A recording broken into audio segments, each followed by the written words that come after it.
Hello friends, welcome to my channel study blog with Shivendra. देखिए, हम लोग यूपी एचजीएस के लिए लोकल एक्ट की क्लास हमने स्टार्ट की है, जिसमें हमने पहला पेपर उठाया है उत्तर प्रदेश पंचायत राज अधिनियम 1947 को। आज ये हमारा दूसरा लेक्चर होगा यूट्यूब पे, ठीक है। इससे पहले हमने एक लेक्चर ऑलरेडी अपलोड कर रखा है यूट्यूब पे।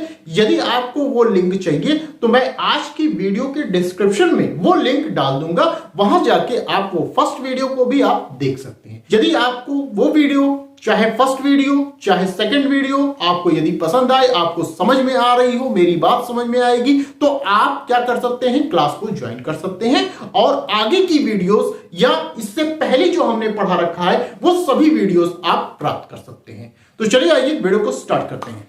देखिए, आज हमें क्या पढ़ना है, पंचायती राज अधिनियम में हमें क्या पढ़ना है कि प्रधान को कैसे हटाया जाएगा, इसके संबंध में हमें आज पढ़ना है। तो चलिए आइए देखते हैं। देखिए, आपको यह पता होगा कि ग्राम पंचायत में क्या होता है कि एक प्रधान होता है और वही प्रधान क्या होता है, ग्राम पंचायत का अध्यक्ष कहलाता है। ठीक है, यह मैं बता चुका हूं। अब आज के वीडियो में क्या देखना है कि प्रधान जो महोदय हैं उनको हटाया कैसे जाएगा, वो क्या प्रोसीजर होगा उनके हटाने का। तो आइए देखते हैं।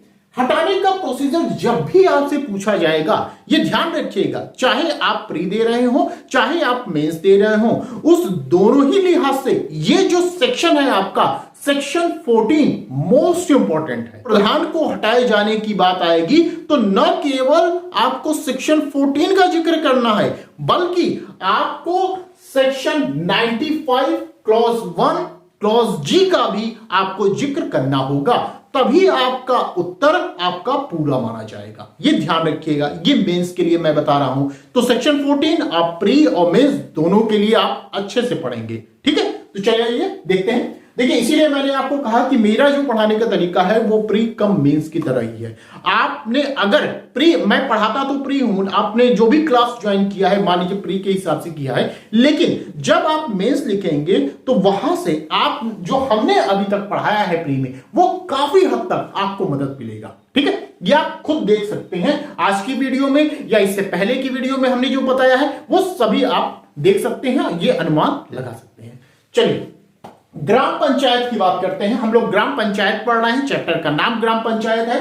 चैप्टर 3 कैपिटल ए में इसका प्रावधान किया गया है। सेक्शन 11A से लेकर 14B तक ये प्रावधान किया गया है। ये ध्यान रखिएगा, चैप्टर का नाम आपको पता होना चाहिए। प्री में आपसे क्वेश्चन पूछा जाएगा तो जैसे ग्राम पंचायत, ये चैप्टर कहां प्रावधान किया गया है इसका, तो आपको पता होना चाहिए चैप्टर 3 के कैपिटल ए में ग्राम पंचायत का प्रावधान किया गया, और सेक्शन भी पता हो कि कहां से लेकर कहां तक प्रावधान किया गया। यह भी ध्यान रखिएगा, ठीक है। ये प्री का क्वेश्चन बन सकता है, आप ध्यान रखिएगा इस चीज का। चलिए देखते हैं प्रधान का हटाया जाना। दो सेक्शन एक साथ हम पढ़ेंगे, सेक्शन 14 और सेक्शन 95 क्लॉज 1 क्लॉज जी को हम लोग देखेंगे, ठीक है। तो आपने पेयर एक्ट पे आप लिख लीजिए, सेक्शन 14 जहां है वहीं प्लस करके आप लिख लीजिए सेक्शन 95 क्लॉज 1 क्लॉज जी को भी हमें पढ़ना है इसी के साथ, तो ये याद रहेगा आपको। चलिए प्रधान को हम कैसे हटाएंगे, तो सेक्शन 14 हम पहले पढ़ते हैं। सेक्शन 14 में यह कहा गया है कि भैया जब आपको प्रधान को हटाना है तो 15 दिन पहले आपको सूचना देना होगा, नोटिस देना होगा, ठीक है, कि भैया हम प्रधान को हटाना चाहते हैं। सूचना किसको देंगे, सूचना में आप जो ग्राम प्रधान है भाई उनको तो देंगे ही देंगे, क्योंकि जिसको हटाना है आप उसको नहीं सूचना देंगे, उसको सूचना देंगे। प्लस आप किसको देंगे, ग्राम सभा के जितने भी सदस्य हैं आप उनको सूचना देंगे, ठीक है। तो ये ध्यान रखिए, 15 दिन पूर्व मोस्ट इंपॉर्टेंट है, ध्यान रखिएगा ये लाइन। आपसे प्री में ये क्वेश्चन पूछा जाएगा कितने दिन पूर्व सूचना देनी होती है, तो 15 दिन पूर्व सूचना देनी होती है। ध्यान रखिएगा कि प्रधान को जब भी हटाना होगा तो 15 दिन पहले उसको सूचना देनी होगी। ये प्री का आपका क्वेश्चन बनेगा, ये पॉइंट के लिए, ठीक है। तो 15 दिन पूर्व सूचना देकर ग्राम सभा की बैठक बुलाई जाएगी। क्लियर है बात। अब देखिए उसके बाद क्या होता है, जब बैठक बुला ली गई तो उसके आगे का प्रोसीजर क्या है, ये बता रहे हैं कि ग्राम सभा के उपस्थित, ध्यान रखिए, उपस्थित और मतदान करने वाले सदस्यों के 2/3 बहुमत से, ध्यान रखिएगा यहां पे ये आपका क्वेश्चन ये सब बनेगा जो सर्किल हमने किया। 2/3 बहुमत से प्रधान को हटा दिया जाएगा। ठीक है, मतलब ध्यान रखिएगा उपस्थित होने चाहिए और जो मतदान जो कर रहे हैं उनका 2/3 लोग वो क्या करेंगे, उसमें भाग लेंगे, प्रधान को हटाने में भाग लेंगे। क्लियर है बात? नेक्स्ट पॉइंट, बैठक के लिए जो गणपूर्ति होनी चाहिए वो कितनी होनी चाहिए, ग्राम सभा के 1/3 सदस्यों से होगी। नेक्स्ट पॉइंट किसके विषय में है, ये गणपूर्ति के विषय में। कितने सदस्य होने चाहिए, कम से कम 1/3 सदस्य हो। भैया कम से कम 1/3 तो सदस्य हो तभी तो हम उनको हटाएंगे, उससे भी कम आ गए तो हम कहां से प्रधान जी को हटाएंगे। तो प्रधान को हटाना है तो कम से कम गणपूर्ति कितने हो, 1/3 होना चाहिए सदस्यों का। ठीक है, ये ध्यान रखिएगा।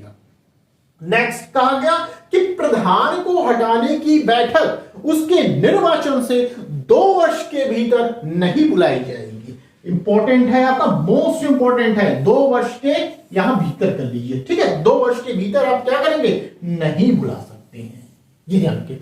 जब प्रधान जी का चुनाव होगा, चुनाव होके क्या बने, वो प्रधान बन गए, तो उस दिन से क्या करेंगे आप, 2 वर्ष के भीतर कोई भी आप बैठक नहीं बुलाएंगे प्रधान को हटाने की। क्लियर है बात? 2 वर्ष के भीतर नहीं बुलाएंगे, उसके बाद आप बुला सकते हैं। ये ध्यान रखिएगा। अब देखिए नेक्स्ट पॉइंट क्या है हमारा, यदि कोरम पूरा न होने के कारण, फर्स्ट पॉइंट, प्रस्ताव पर विचार न किया जाए, जो प्रस्ताव ले आया जा रहा है प्रधान को हटाने का, यदि उस पर विचार नहीं किया जा रहा है या क्या नहीं किया जा रहा है, आवश्यक बहुमत प्राप्त नहीं हो पा रहा है, तो उस स्थिति में कहा जा रहा है कि प्रधान को हटाने की बैठक पहली बैठक के दिन से 1 वर्ष के भीतर नहीं बुलाई जाएगी।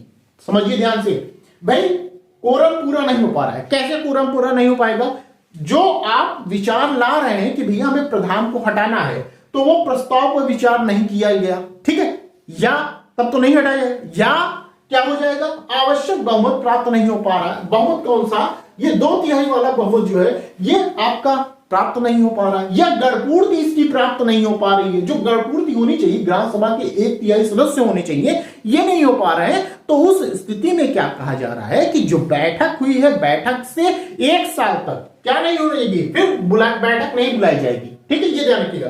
प्रधान को हटाने की बैठक पहली बैठक के दिन से, जो प्रधान को हटाने के लिए बैठक बुलाई जा रही थी, तो ये पहली बैठक थी, तो उस बैठक से 1 वर्ष के भीतर, जिस दिन बैठक बुलाई गई है, भाई प्रधान को हटाने के लिए यहां बैठक बुलाई जा रही है ना, यहां पे ये लोग आ रहे हैं प्रधान को हटाने के लिए, यही बैठक है आपका। यहां से अब 1 वर्ष के भीतर फिर आप बैठक नहीं बुला सकते हैं। यही बात यहां पे कही जा रही है कि प्रधान को हटाने की बैठक पहली बैठक के दिन से 1 वर्ष के भीतर नहीं बुलाई जाएगी।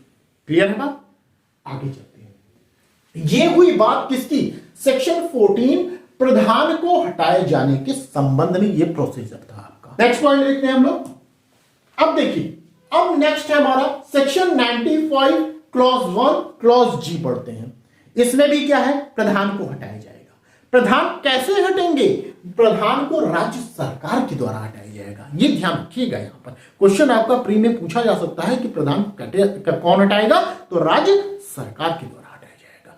कैसे हटाया जा सकता है, क्यों हटाया जा सकता है, वो कौन से ग्राउंड होंगे जिन आधार पर प्रधान को हटाया जा सकता है, तो ये ग्राउंड्स है। कौन कौन से, बिना अपर्याप्त कारण के लगातार 3 से अधिक सभाओं अथवा बैठकों में वो क्या रहे, अनुपस्थित रहे, आए ही नहीं। देखिए ये इंपॉर्टेंट वाली बात है, 3 से अधिक सभाओं में या बैठकों में वो क्या होते हैं, अनुपस्थित होते हैं। 3 से अधिक, ये ध्यान रखिएगा, 3 से अधिक सभाओं में या बैठकों में क्या होते हैं, वो अनुपस्थित होते हैं। दूसरा पॉइंट, कार्य करने से वो इनकार कर देते हैं। भाई जो जिम्मेदारी आपको दी गई है, जो कार्यभार आपको सौंपा गया है कि भैया आप फला ये काम करिए, आप प्रधान हैं, प्रधान का ये काम है, आप ये काम करिए, आप क्या करते हैं, आप अपने जिम्मेदारियों का निर्वहन नहीं करते हैं या कार्य करने से क्या करते हैं, इनकार कर देते हैं, तो उस स्थिति में आपको हटा दिया जाएगा। नेक्स्ट पॉइंट, कार्य करने के लिए अक्षम हो जाए। आप भाई प्रधान को क्यों नियुक्त किया जाता है, कि वो कार्य करें उस गांव में, जिस गांव के प्रधान है वो भाई वहां कार्य करें। भाई वो अक्षम हो गए, कार्य कर नहीं सकते, तो उनकी प्रधानी किस काम की, वो हट जाएंगे। जैसे मान लीजिए कि वो पागल हो गए, विकृत हो गए, तो अब काम कर पाएंगे क्या, अक्षम हो गए। हाथ पैर मान लीजिए कट गया या कोई भी दुर्घटना ऐसी घट गई जिसके कारण वो कार्य करने में अक्षम हो गए, तो उनको क्या कर दिया जाएगा, हटा दिया जाएगा। पद का दुरुपयोग कर दें, जिस पद पर वो आसीन है, प्रधान पद पर, प्रधान के पद पर आसीन है, उस पद का वो क्या कर रहे हैं, दुरुपयोग कर रहे हैं। पैसा रुपया ले रहे हैं, कोई काम कराना है, आप क्या कर रहे हैं, भाई इतना पैसा ले आओ तब हम काम कराएंगे ये, तो ये आप क्या कर रहे हैं, पद का दुरुपयोग कर रहे हैं। आप अपने शक्ति, जितनी पावर आपको दी गई है उससे ज्यादा आप पावर का यूज कर रहे हैं, वो आप क्या कर रहे हैं, अपने पद का दुरुपयोग कर रहे हैं, अपने पद का गलत इस्तेमाल कर रहे हैं आप। ठीक है, नेक्स्ट पॉइंट, कर्तव्य पालन में निरंतर चूक है। आप कर्तव्य अपना कर रहे हैं, जो काम दिया जा रहा है आप हमेशा कुछ ना कुछ उटपटांग काम कर रहे हैं, किसी प्रकार की आप चूक कर दे रहे हैं। कोई भी काम कर दिया जा रहा है, आप ठीक ढंग से काम का निर्वहन नहीं कर रहे हैं। कर्तव्य पालन में आप क्या कर रहे हैं, हमेशा निरंतर किसी न किसी प्रकार की चूक कर रहे हैं, तो आपको हटा दिया जाएगा। नेक्स्ट पॉइंट आपका है, ध्यान रखिएगा, इंपॉर्टेंट है, सेक्शन 11A का क्लॉज 2 या सेक्शन 12 के क्लॉज 5 के अंतर्गत आपने क्या कर लिया, आरक्षण का लाभ प्राप्त कर लिया है, तो भी आपको हटा दिया जाएगा। आरक्षण किसे मिला हुआ है, आरक्षण मिला हुआ है, ये किसको, एससी को मिला है, एसटी को मिला है, और कौन है, ये पिछड़े वर्ग के लोग हैं, इनको मिला हुआ है आरक्षण। आप क्या कर रहे हैं, उस आरक्षण का लाभ ले रहे हैं, तो उस स्थिति में आपको उस पद से हटा दिया जाएगा। क्लियर बात। तो ये इतनी चीजें हैं सेक्शन 95 क्लॉज 1 के जी में है कि प्रधान को कैसे हटाया जाएगा, तो इस तरीकों से प्रधान को हटा दिया जाएगा। क्लियर बात। देखिए, एक केस लॉ है, इंपॉर्टेंट है, आपके मेंस में जब आप लिखेंगे तो ये केस लॉ का जिक्र आप जरूर करिएगा। क्लियर। केस का नाम है विवेकानंद यादव वर्सेस उत्तर प्रदेश राज्य, 2010 का केस है। इसमें कहा गया, प्रथम दृष्टया जांच में यह पाया जाता है कि ग्राम प्रधान वित्तीय अनियमितता का दोषी है, तो प्रशासनिक व वित्तीय शक्तियों को जब्त कर लिया जा सकता है। ठीक है, जब दोषी है, जो पावर दिया गया है, आप उस पावर का गलत यूज कर रहे हैं, तो आपके पावर को क्या कर लिया जाएगा, सीज कर लिया जाएगा, जब्त कर लिया जाएगा। क्लियर। आगे चलते हैं। देखिए, नेक्स्ट है हमारा सेक्शन 14 का कैपिटल ए है, छोटा सा है, इसको भी पढ़ लेते हैं और खत्म कर देते हैं। प्रधान द्वारा अभिलेख आदि देने में चूक करने पर दंड। अब प्रधान को हटा दिया गया मान लीजिए, ठीक है, तो अब उसका कर्तव्य क्या है, भाई आपके पास जो भी अभिलेख है, वित्तीय चीजें हैं, वो क्या करिए, आप दूसरे प्रधान को सुपुर्द कर दीजिए। आप तो गए, टाटा बाय बाय, गए आप तो, अब आप क्या करेंगे, आपके पास जो जो चीजें थी, जो जो शक्तियां थी, वो दूसरे को डिलीवर करिए।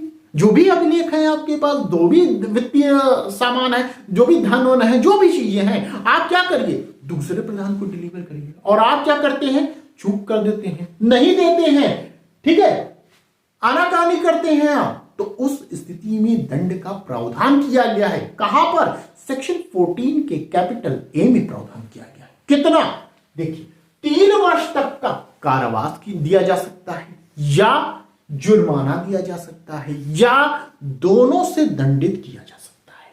क्लियर बात। तो इस तरह जो हमारा ये चैप्टर था, ये चैप्टर 3 कैपिटल ए आज की डेट में कंप्लीट हो गया। आई होप आपको ये चीजें समझ में आई होंगी। यदि आपको समझ में आई है तो प्लीज वीडियो को लाइक कर दीजिएगा, शेयर कर दीजिएगा, और चैनल पे यदि आप नए हैं तो चैनल को सब्सक्राइब कर दीजिए।